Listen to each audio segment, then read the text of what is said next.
In January 1989, Arsène Wenger sat quietly in the stands at Highbury. He wasn't there for a job interview.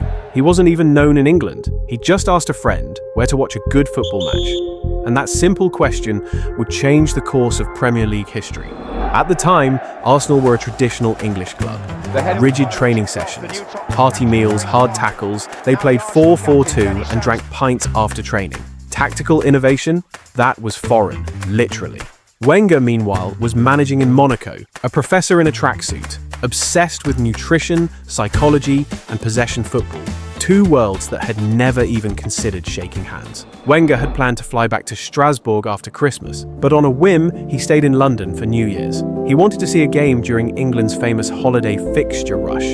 So, he picked up the phone and called Glenn Hoddle's agent.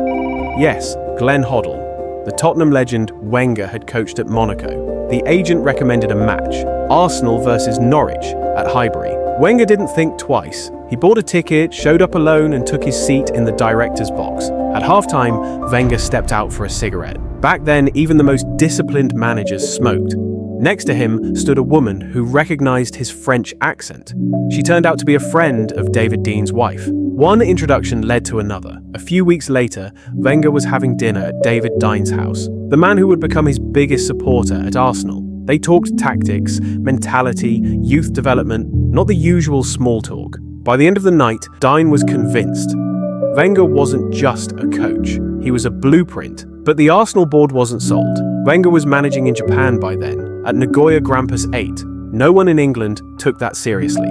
Dein, though, kept pushing. He visited Wenger in Japan, he watched training, he saw players eating broccoli and stretching after practice.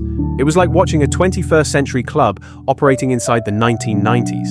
In August 1996, Arsenal's top executives flew to Japan to meet Wenger in person. They expected hesitation, negotiations.